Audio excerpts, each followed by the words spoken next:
Hello everyone, this is your YouTube channel Physics by Ashutosh sir, the easiest and finest way to learn the concepts of physics for IIT, NEET and for 11th and 12th as well.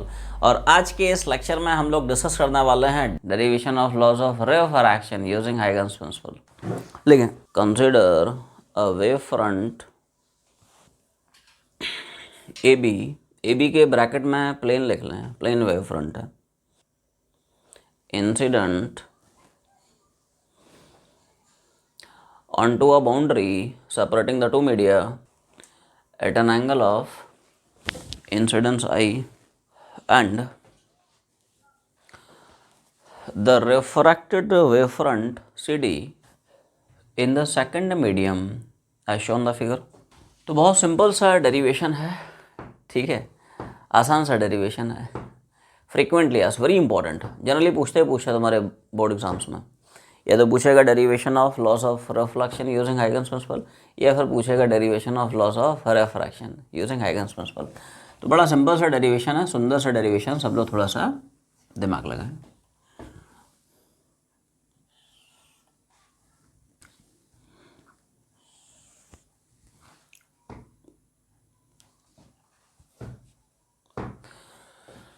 जैसे ऐसे समझें कि हमारे पास ये रही boundary separating the two media. Boundary के ऊपर medium 1 है, इस बाउंड्री के नीचे मीडियम 2 है. इस मीडियम का आ रहा है कुछ पकड़ लेते हैं, इस मीडियम का आ रहा है μ2. इस मीडियम में लाइट की वेलोसिटी कुछ v1 है, इस मीडियम में लाइट की स्पीड कुछ पैरामीटर्स पकड़ लिए हैं, ठीक है. और प्लेन वेव फ्रंट गिर रहा है. कैसा वेव फ्रंट है? It's a plane wave front like this. खच कुछ इन्फिनिटी से चला रहा है, खच इस तरह से, ठीक है. ये प्लेन वेव फ्रंट इंसिडेंट हो रहा है.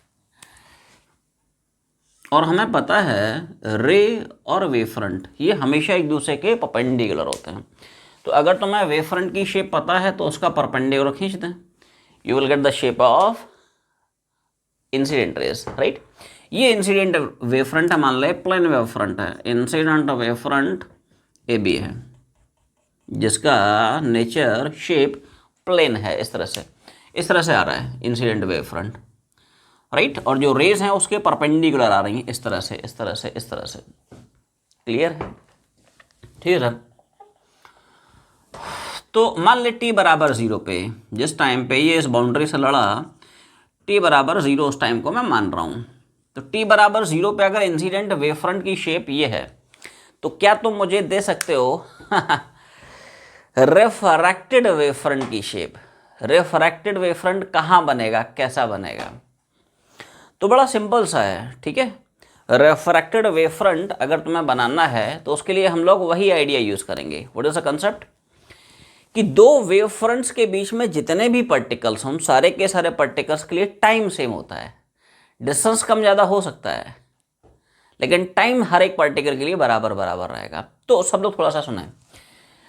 ये रहा वेव फ्रंट. हम सबको पता है वेव फ्रंट का हर एक पॉइंट एक्ट करता है as a secondary source of light, ठीक है भाई. तो t बराबर 0 पे ये यहाँ पे है, और यही पार्टिकल मान लो t समय बाद यहाँ कहीं आया. ये पॉइंट t सेकंड बाद मान लो यहाँ पे आके स्ट्राइक कर गया. तो t सेकंड में क्या इस पार्टिकल ने यहाँ से यहाँ तक जो डिस्टेंस चली होगी, क्या उसकी वैल्यू में लिखूंगा v1 इंटू टी. ये सुनो, हमें पता है कोई भी जो वेव होती है ये एक मीडियम में एक यूनिफॉर्म स्पीड से ट्रैवल करती है. And as long as speed is constant, distance बराबर स्पीड इन टाइम. क्या बोला? डिस्टेंस बराबर से स्पीड इन टाइम. समझ लें, बाद में छापें. तो डिस्टेंस कितना हो जाएगा? Speed in time. इस मीडियम, अब देखिए यहाँ पे मीडियम डिफर कर रहा है. Derivation of laws of reflection किए थे, तो उसमें यार क्या था, जिस मीडियम में इंसिडेंट वेव उसी मीडियम में रिफ्लेक्टेड वेव, तो दोनों का मीडियम सेम था, तो उसमें स्पीड सेम मिली थी हमें. तो यहाँ वाला भी डिस्टेंस वीटी था, यहाँ वाला भी डिस्टेंस कुछ वीटी था. ऐसा कुछ हम लोग डायग्राम जो बनाए थे. यहाँ पे अलग हो जाएगा. रिफ्रैक्शन है ना, तो रिफ्रैक्शन में हमेशा ध्यान रखें, रिफ्रैक्शन में जो वेलोसिटी होती है वो चेंज कर जाती है. मीडियम चेंज कर गया ना, जिसकी वजह से वेलोसिटी, तो मैंने मान लिया साहब इस मीडियम में वेलोसिटी v2 है, ठीक है. तो इस मीडियम में ये जो डिस्टेंस आपको दिख रही है, ये डिस्टेंस हो जाएगा स्पीड इंटू टाइम. स्पीड मान ले v1 और टाइम यहाँ से तक का मान ले t है, ठीक है. अच्छा, इस मीडियम में टाइम बराबर होगा, डिस्टेंस अलग अलग होगा. इस मीडियम में जो वेव फ्रंट होगा उतना ही टाइम के लिए चलेगा, लेकिन कितने से चलेगा v2, तो क्या पक्की बात है यार डिस्टेंस दूसरी मीडियम में इतनी चलेगा, डिस्टेंस बराबर स्पीड ऑफ टाइम कितनी चलेगा साहब, डिस्टेंस बराबर v2 इंटू टी। तो देख फंडा ये है, क्या फंडा कि v1t डिस्टेंस का यहां से हमने एक आर्क मारा खचाक, क्या बोला, अप्रोच यही होता है, मेथड यही होता है दोस्त, क्या यहां से हमने क्या किया, राइट, v1t डिस्टेंस का एक आर्क मारा। उसी तरह से यहां से अब यहां वाला उतने ही टाइम में कितना डिस्टेंस ट्रैवल कर रहा है वेव फ्रंट v2t, तो उतने ही v2t डिस्टेंस का यहां से एक आर्क मारेंगे और उन दोनों आर्क्स पे हम एक कॉमन टेंजेंट बनाएंगे। वो जो कॉमन टेंजेंट होगा that will give you the shape of refracted wave front, वो तुम्हें रिफ्रैक्टेड वेव फ्रंट का शेप दे देगा। तो कैसे खींचते हैं, कैसे बनाते हैं, सब लोग थोड़ा सा आओ ध्यान दें।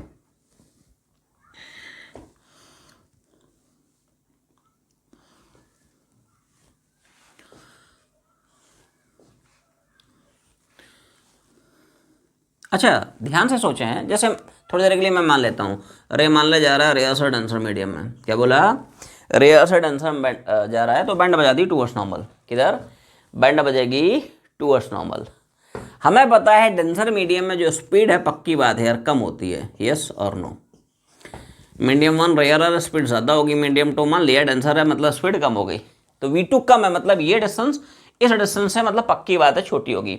तो यहाँ पे आपको थोड़ा सा बड़ा आर्क दिख रहा है, यहाँ पे रिलेटिवली छोटा आर्क मिलेगा, तो यहाँ से मैंने क्या किया साहब, एक छोटा सा आर्क मारा और ये जो आर्क का डिस्टेंस है यहाँ से यहाँ तक का जो डिस्टेंस है असलियत में ये डिस्टेंस है कितना, v2t, ये यहाँ से यहाँ तक का डिस्टेंस है v2t। तो यहाँ से हमने v1t मारा, यहाँ से v2t मारा इन दोनों आर्क्स पे कॉमन टेंजेंट मारते हैं, ये गया कॉमन टेंजेंट, ये रिप्रेजेंट करेगा shape of refracted wave front, इस तरह का प्लेन वेव फ्रंट मिलेगा। अब जो रिफ्रैक्टेड वेव फ्रंट जाएगा ना दूसरी मीडियम में वो इस तरह से जाएगा, खचाक कुचुक खचाक कुचुक खचाक, मतलब समझ रहा ना बड़ू। और हमें पता है रे और वेव फ्रंट हमेशा एक दूसरे के परपेंडिकुलर होते हैं, तो ये वेव फ्रंट है तो इसका नॉर्मल खींच दे, you will get the direction of refracted ray. इसका जो नॉर्मल है, इसका जो नॉर्मल है, ये तुम्हें रिफ्रैक्टेड रेस मिल गई। ये रिफ्रैक्टेड वेव फ्रंट हम मान लेते हैं कुछ सी डी, क्या साहब, ये रिफ्रैक्टेड वेव फ्रंट हम मान लेते हैं सी डी, और इसके करस्पॉन्डिंग, ठीक है, जो परपेंडिकुलर रेज होंगी ये एक्चुअली में रिफ्रैक्टेड रेज हैं। तो इस इंसिडेंट के करस्पॉन्डिंग रिफ्रैक्टेड वेव फ्रंट में ये मिल गया, ठीक है। अब सिंपल ज्योमेट्री है, क्या है साहब, ये भी एंगल 90 है परपेंडिकुलर ना, और ये भी सब एंगल कितना देख रहा है अपने को, 90 है। ये यहाँ से यहाँ तक का डिस्टेंस कुछ मैं x मान लेता हूँ, ठीक है साहब। कंप्लीट डायग्राम कंप्लीट करें। अच्छा कुछ एंगल पकड़ लेते हैं, एंगल ऑफ इंसिडेंस मान लेते हैं I है, ठीक है। एंगल ऑफ इंसिडेंस मान लेते हैं कुछ R है, एंगल ऑफ रिफ्रैक्शन R है। Angle met by incident ray with normal I है कि नहीं, angle met by refracted ray with the same normal कितना है, राइट, ठीक है सर।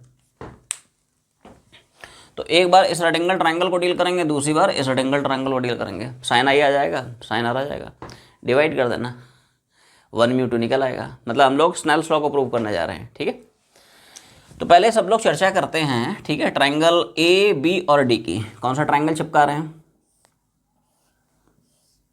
ट्रायंगल ए बी और D,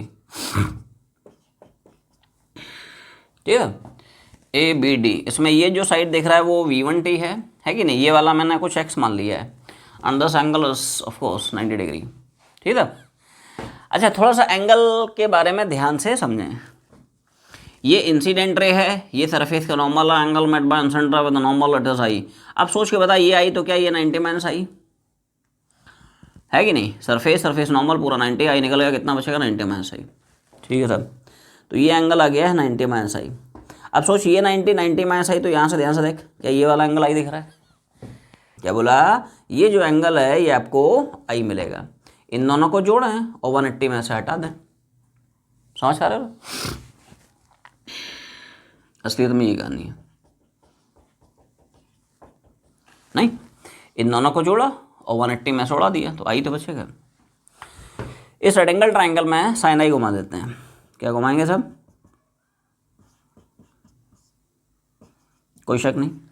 in this rectangle triangle sine theta क्या होगा, perpendicular that is v1t and divide by hypotenuse कितना देख पा रहे हो, यस और नो भाई, इस साइन थीटा के रेस्पेक्ट में यही तो होगा रे, परपेंडिकुलर, और ये बट्टी भाई सब क्या हो जाएगी, हाइपोटेनस। क्लियर, ठीक है। तो साइन आई हो जाएगा perpendicular and divide by hypotenuse. Clear है। उसी तरह से आएंगे हम लोग दूसरे वाले नीचे वाले रेक्टेंगल एंगल ट्रायंगल पे, वहाँ से साइन आर निकल आएगा। क्लियर है। तो अब सब लोग पहुँचे हैं इन दिस रेक्टेंगल ट्रायंगल। कौन सा triangle? Triangle A C and D. देख लो, ये वाला ट्रायंगल अलग से बना लिया। Triangle A C D, the side is V2T, ये वाली जो साइड है V2T है, ठीक है ना। ये पार्टी तो वैसे ही एक्स है, 10 एंगल 90। क्लियर है। बस आर को थोड़ा सा पकड़ना है, कौन सा एंगल आ रहा है, सब लोग थोड़ा सा फील कराएं। एवरीवन सी दिस, इधर देख।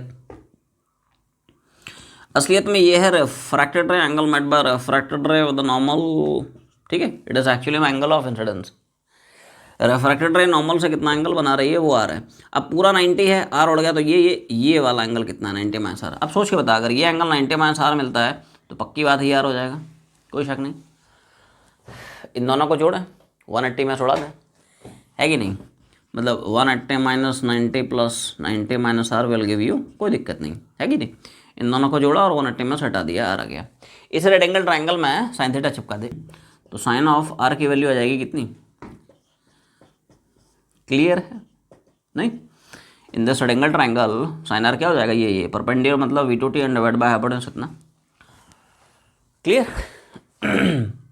दोनों को डिवाइड करा लें, तो इन दोनों को उड़ा रहे हैं, क्या कर रहे हैं, do equation 1 upon equation number 2। तो एलसीएस उड़ाएंगे,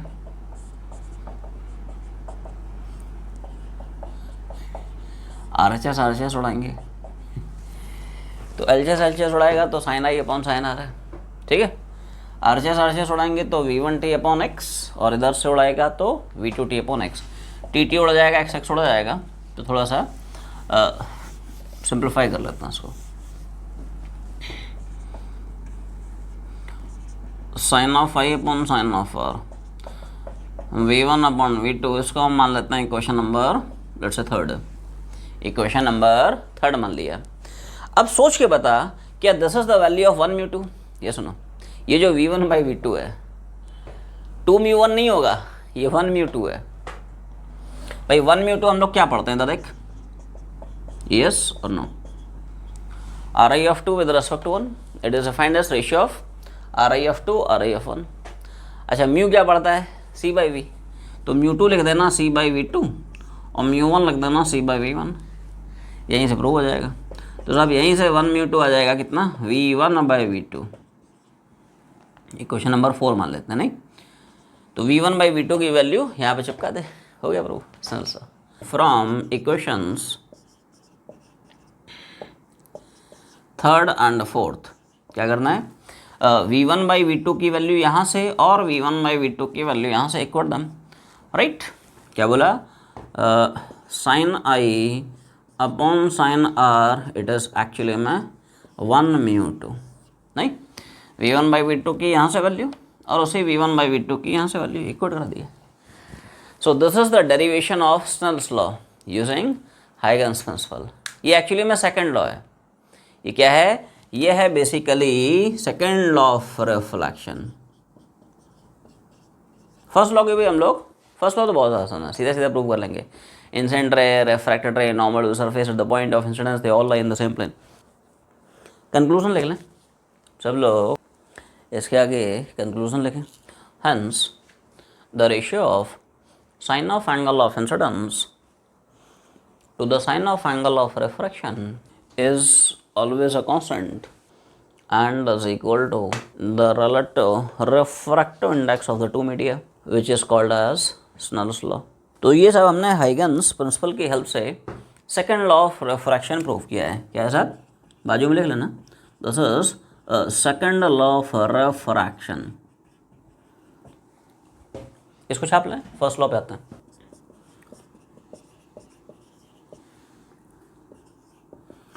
WF जहाँ भी दिखे वेव फ्रंट है, क्या है, short form of wave front. WF मतलब एक WF जो है वर्क फंक्शन भी होता है, हम लोग मॉडर्न फिजिक्स में करेंगे इन फोटो इलेक्ट्रिक इफेक्ट।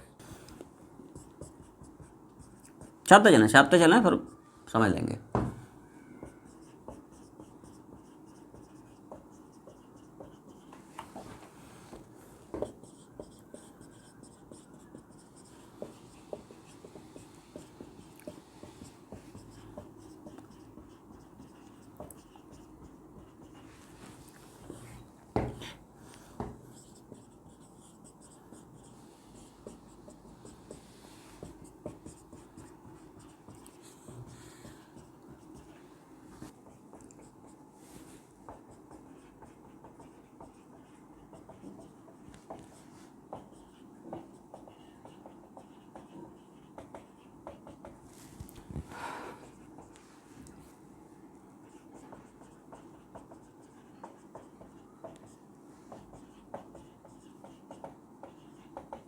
थोड़ा शॉर्ट में लिख दिया, रिफ्रैक्टेड वेव फ्रंट,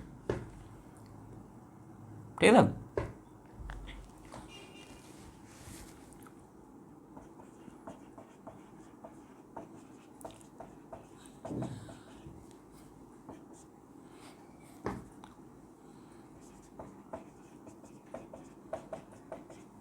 अच्छा, यहाँ पे जो प्लेन ऑफ बोर्ड है इसकी जगह तुम लोग लिख लेना प्लेन ऑफ पेपर।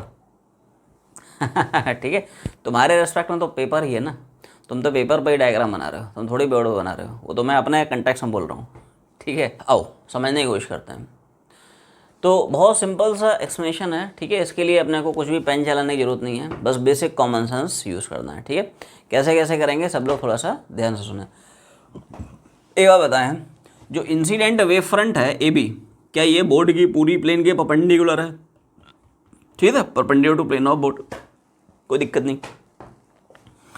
जो refracted wave front C D है, it is perpendicular to plane of board, किसी कोई शक नहीं, वही लिखा दिया है। ये जो बाउंड्री दिख रही है, सरफेस दिख रहा है, देख जिस सरफेस पे रे एड कर रहा है, ये सरफेस ध्यान से देख, क्या बोर्ड की प्लेन का परपेंडिकुलर दिख रहा है? वही लिखा है, surface AD is perpendicular to plane of board, कोई शक नहीं। ठीक है, बोर्ड के बाहर आ गए, अब बोर्ड के अंदर चलते हैं, तो वापस से तुम्हें सारे के सारे सेम प्लेन में देखने को मिल जाएंगे। इंसिडेंट रे और इंसिडेंट वेव फ्रंट, थोड़ा शॉर्ट में लिखिए है, incident ray incident wave front, ये तो हमें यार पता है परपेंडिकुलर है। ये जो इंसिडेंट रे है और ये जो इंसिडेंट वेव फ्रंट है हमेशा परपेंडिकुलर होते हैं। Refracted ray perpendicular to refracted wave front, ये देख, ये जो रिफ्रैक्टेड रे देख रहा है वो रिफ्रैक्टेड वेव फ्रंट के परपेंडिकुलर है, किसी कोई शक नहीं। और आखिरी में लिखा है normal to the surface is perpendicular to surface AD, ये जो सरफेस का नॉर्मल देख रहा है, थोड़ा बड़ा कर लेते हैं, है कि नहीं, ये जो नॉर्मल देख रहा है वो इस सरफेस, ये जो बाउंड्री है, ये जो सरफेस है उसके परपेंडिकुलर है, ठीक है। Normal to the surface is perpendicular to surface AD. अब थोड़ा सा दिमाग लगाएं, ठीक है, अब इन दोनों को रिलेट करके तुम लोगों को बता रहा हूँ, थोड़ा सा दिमाग लगाएं। क्या कि सब इंसिडेंट जो वेव फ्रंट ए बी है ये बोर्ड की प्लेन के परपेंडिकुलर है, तो हम पहले बोर्ड के बाहर आए, इंसिडेंट रे वापस से इस इंसिडेंट वेव फ्रंट के परपेंडिकुलर है, तो वापस से बोर्ड में चले गए। वेट वेट वेट वेट, क्या बोला क्या बोला, रिपीट रिपीट रिपीट। पहले हम बोर्ड के प्लेन से बाहर आए, वापस से बोर्ड की ही प्लेन में चले गए। कैसे? फिर से, इंसिडेंट जो वेव फ्रंट है बोर्ड की प्लेन के परपेंडिकुलर है, इंसिडेंट रे वापस से इस इंसिडेंट वेव फ्रंट के परपेंडिकुलर है, तो पहले हम बोर्ड के प्लेन के बाहर आए और जो इंसिडेंट रे है इंसिडेंट वेव फ्रंट के वापस से परपेंडिकुलर, तो वापस से चले गए कहाँ पे? प्लेन ऑफ बोर्ड है। मतलब पक्की बात है, जो इंसिडेंट रे है it lies in the plane of board. ऐसे ही रिफ्रैक्टेड रे के लिए ध्यान से देखें, जो रिफ्रैक्टेड वेव फ्रंट है, पक्की बात है यार बोर्ड की प्लेन के परपेंडिकुलर, तो पहले हम बोर्ड की प्लेन से बाहर आ गए। अब जो रिफ्रैक्टेड रे है वो इस रिफ्रैक्टेड वेव फ्रंट के परपेंडिकुलर है, तो पहले हम बोर्ड के प्लेन से बाहर आए रिफ्रैक्टेड वेव फ्रंट के लिए, और रिफ्रैक्टेड जो रे है वो वापस से इस रिफ्रैक्टेड वेव फ्रंट के परपेंडिकुलर, तो यार वापस से बोर्ड की प्लेन में चले गए। मतलब पक्की बात है, जो रिफ्रैक्टेड रे है वापस से बोर्ड की प्लेन में लाई कर गई। ऐसे ही सोचें सरफेस के लिए, ये जो आपको सरफेस है, जो बाउंड्री दिख रही है, इंटरफेस दिख रहा है, ठीक है, ये क्या है? बोर्ड की प्लेन के परपेंडिकुलर है, तो पहले हम बोर्ड के प्लेन के बाहर आए। सरफेस का जो नॉर्मल है वो वापस से इस बोर्ड की प्लेन के, मतलब इस वापस से इस सरफेस के परपेंडिकुलर है, तो वापस से बोर्ड की प्लेन में चला गया। क्या बोला? ये जो सरफेस दिख रहा है, जो बाउंड्री है बोर्ड के प्लेन के परपेंडिकुलर, तो पहले हम बोर्ड के प्लेन के बाहर आए, अब ये सरफेस का जो नॉर्मल है वो वापस से बोर्ड के प्लेन में चला गया। मतलब इंसिडेंट रे भी बोर्ड की प्लेन में चली गई, रिफ्रैक्टेड रे भी बोर्ड के प्लेन में चली गई, और ये जो सरफेस का नॉर्मल है, सरफेस बोर्ड के प्लेन के बाहर आया, और जो नॉर्मल है वापस से सरफेस के परपेंडिकुलर, तो वापस से घुस गया कहाँ पे? बोर्ड के प्लेन में। तो यहां से हमने कंक्लूड किया यहां से हमने कंक्लूड किया, क्या बोला? Hence incident ray, refracted ray and normal to the plane, ये सारे के सारे कहाँ चले गए? In the plane of board. तुम लिखोगे in the plane of paper, lie in the plane of board, that is in the same plane, which is the statement of first law of refraction, जैसे वो बोलते हैं क्या, first law of refraction की incident ray, refracted ray, normal to the surface at the point of incidence, they all lie in the same plane. तो ये छोटा सा डेरिवेशन है, छाप लें। Derivation of laws of reflection using Huygens principle. So let's get started. तो देख कैसा है, derivation of laws of reflection using Huygens principle. ठीक है, छोटा सा कंसेप्ट है, इंपॉर्टेंट कंसेप्ट है, specially for your board exams. ठीक है, आ जाए। तो जैसे मान लेते हैं साहब, मान लेते हैं कि ये अपना कोई प्लेन मिरर है, इस मिरर पे एक प्लेन वेव फ्रंट हिट कर रहा है। समझे समझे समझे समझे, बाद में छापें। ठीक है,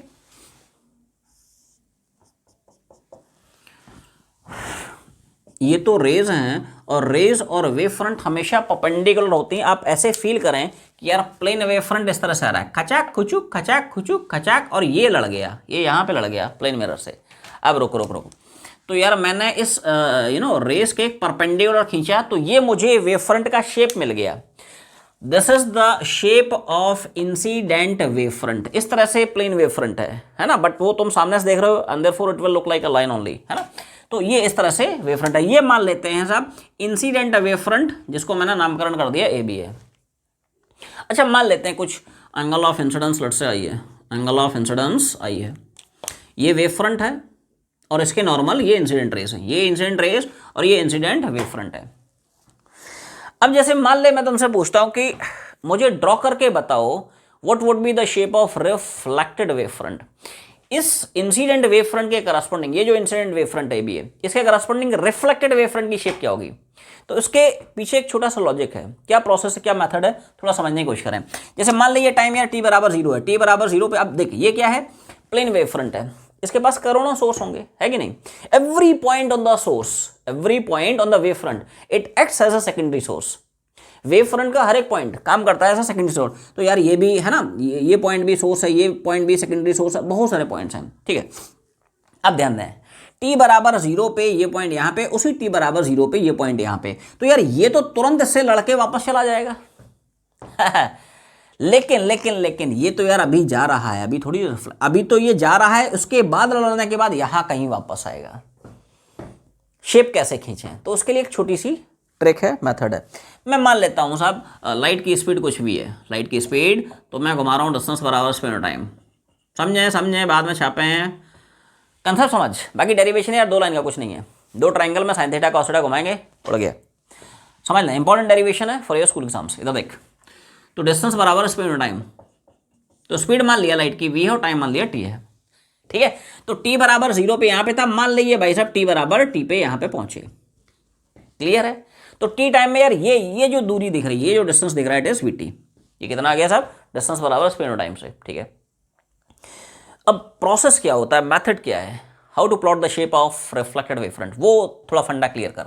तो हम क्या करते हैं साहब, यहां से vt की लेंथ की, देखो जितने टाइम बाद आपको वेव फ्रंट की शेप देखनी है, ठीक है, उतने टाइम में डिस्टेंस कितना है, बस उस रेडियस का एक आर्क खींच लेते हैं।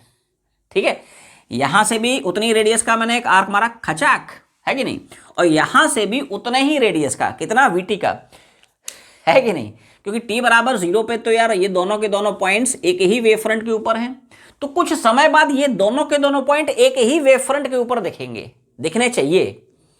2 वेव फ्रंट के बीच में जितने भी पार्टिकल्स, उन सारे के सारे पार्टिकल्स के लिए जो टाइम इंटरवल रहता है वो सेम रहता है। ठीक है, तो t टाइम में ये मान लें vt है, और उतने ही डिस्टेंस का यहां से एक आर्क खींचेंगे, खुचुक, यहां से खींचा खचाक, यहां से खींचो खुचुक। ठीक है, रुक रुक रुक, तो यहां से मैंने क्या किया साहब, vt लेंथ का उतनी लेंथ, जितनी लेंथ ये उतनी लेंथ का यहाँ पे एक आर्क मार दिया, खचाक। एक आर्क ये आया, एक आर्क ये आया, इन दोनों आर्क्स का जो कॉमन टेंजेंट है ये रिप्रेजेंट करेगा shape of reflected wave front को। यही तो मेथड होता है। जितने टाइम बाद आपको वेव फ्रंट की शेप निकालनी है, उतने टाइम में देखें डिस्टेंस कितना ट्रैवल कर रहा है, उतने ही रेडियस के बराबर का आर्क मार दे, उन आर्क्स पे कॉमन टेंजेंट मार दे, that will give you the shape of new wave front. तो रिफ्लेक्टेड वेव फ्रंट, यहां से vt मारा खचाक, यहां से vt मारा खचाक, इन दोनों के दोनों आर्क्स पे एक कॉमन जो टेंजेंट आपको मिलेगा वो कुछ इस तरह से मिलेगा। इन दोनों के दोनों आर्क्स पे जो कॉमन टेंजेंट अपने को मिलेगा कुछ इस तरह से मिलेगा, ये कहानी है। तो एक्चुअली में this is the reflected wave front. This is what? This is the reflected wave front. और हमें पता है यार, रे और वेव हमेशा एक दूसरे के परपेंडिकुलर होते हैं। क्या बोला क्या बोला क्या बोला? रे और वेव्स हमेशा एक दूसरे के परपेंडिकुलर होते हैं। रुको रुको रुको, अरे रुको तो सही भाई, फिर से मेथड समझो। कैसे हमने रिफ्लेक्टेड वेव फ्रंट बनाया और कैसे रिफ्लेक्टेड रेज बनाई हैं।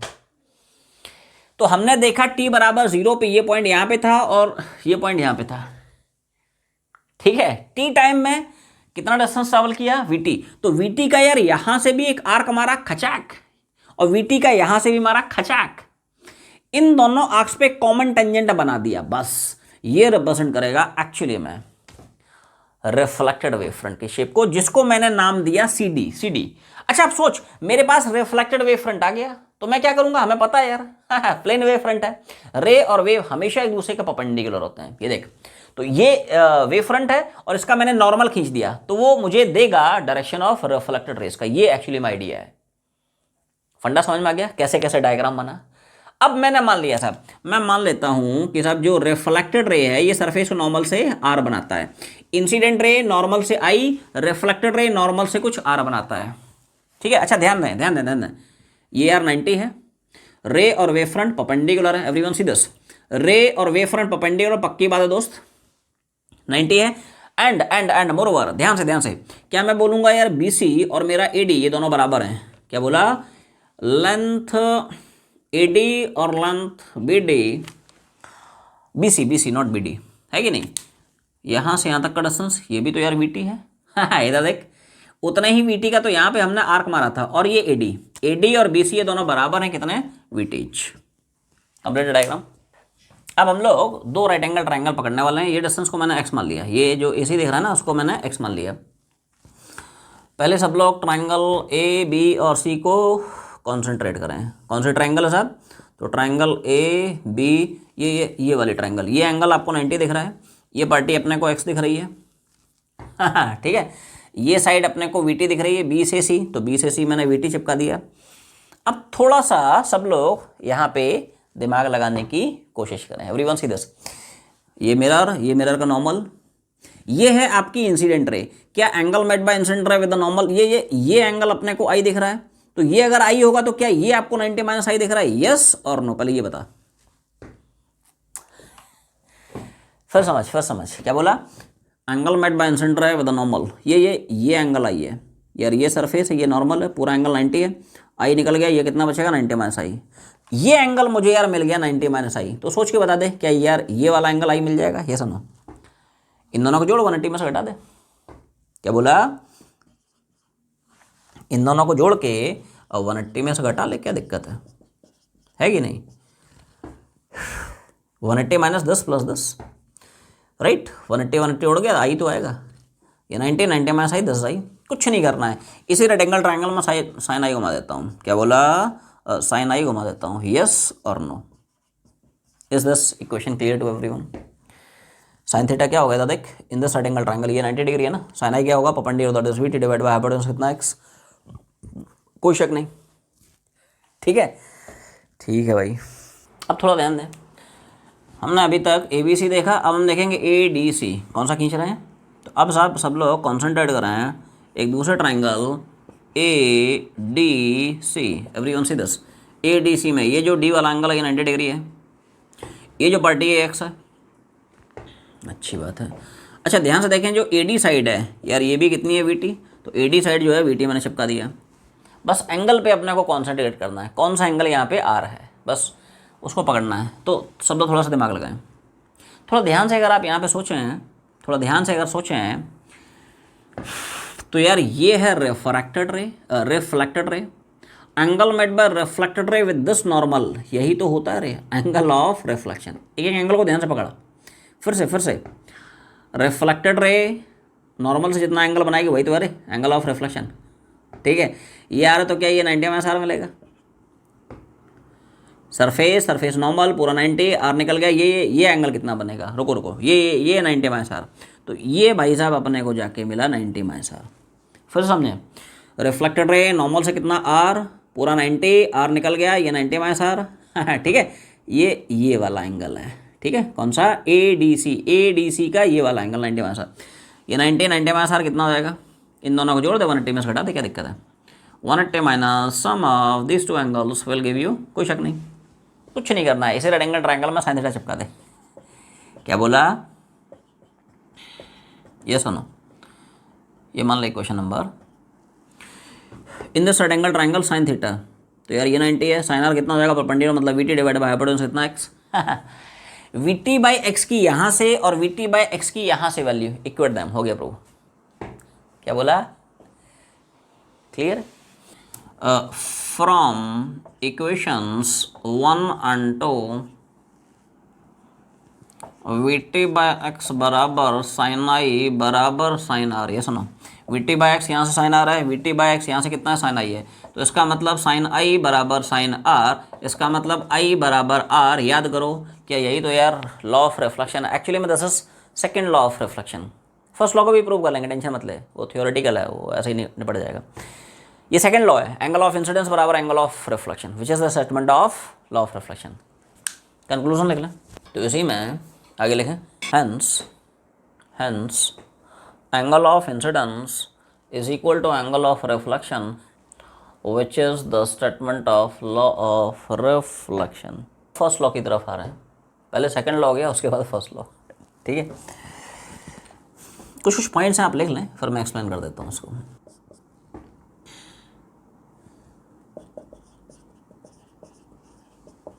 डब्ल्यू एफ मतलब यहाँ पे वेव फ्रंट है, थोड़ा मैं शॉर्ट में लिख रहा हूँ, डब्ल्यू एफ मतलब वेव फ्रंट है।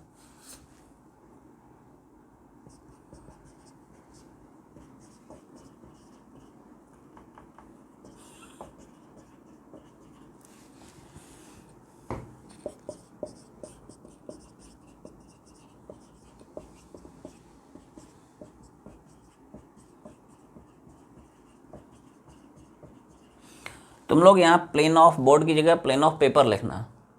भाई एग्जाम में प्लेन ऑफ बोर्ड थोड़ी लिख के आओगे, एग्जामिनर सोचेगा बोर्ड पे लिख रहा है पेपर पे लिख रहा है। तुम लोग ना यहाँ पे प्लेन ऑफ पेपर लिख लेना। यही तो बोर्ड एग्जाम में लिख के आएगा। वहाँ थोड़ी बोर्ड लिख के आओगे, वो तो मेरे लिए, मैं अपने रेस्टोरेंट में बात कर रहा हूँ यार। प्लेन ऑफ बोर्ड के परपेंडिकुलर तुम लिखोगे, प्लेन ऑफ पेपर के परपेंडिकुलर, तो बोर्ड को रिप्लेस कर देना बाय पेपर, ठीक है।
जो फर्स्ट लॉ ऑफ रिफ्लेक्शन है, इसको बहुत आसानी से हम लोग प्रूव कर सकते हैं।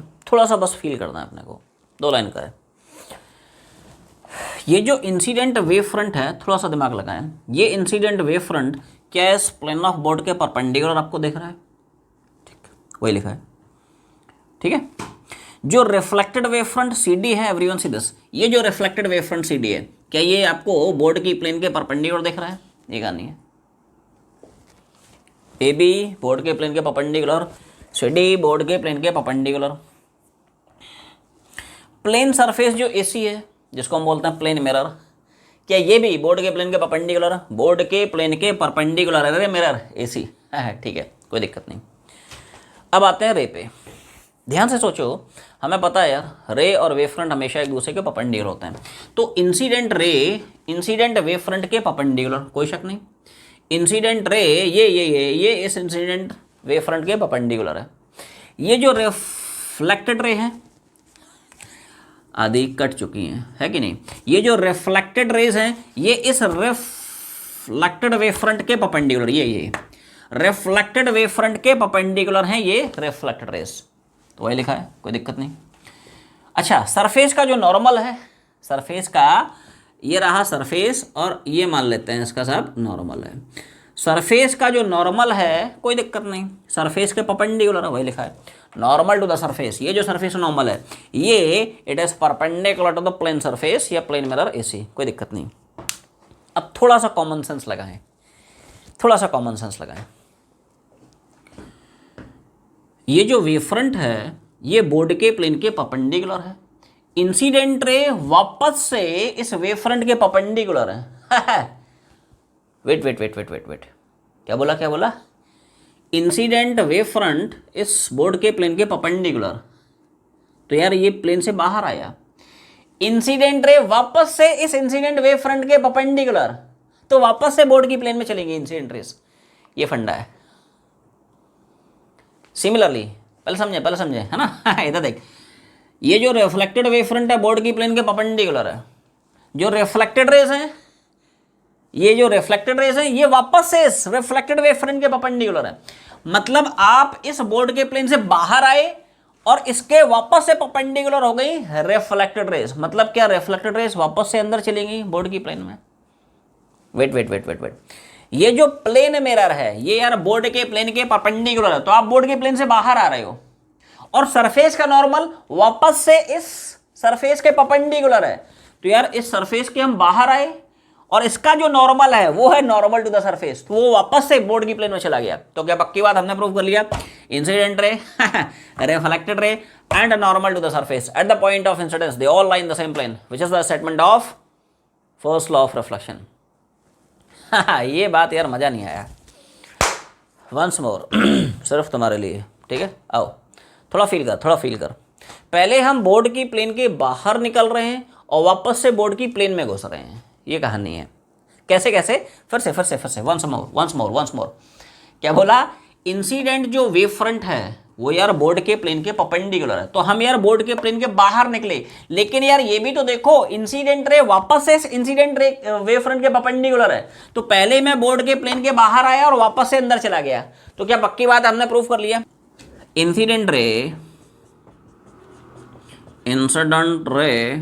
It lies in the plane of board, plane of, ये कहानी है। समझ पा रहे हो। उसी तरह से ये रिफ्लेक्टेड वेव और रिफ्लेक्टेड वेव फ्रंट का खेल है दोस्त।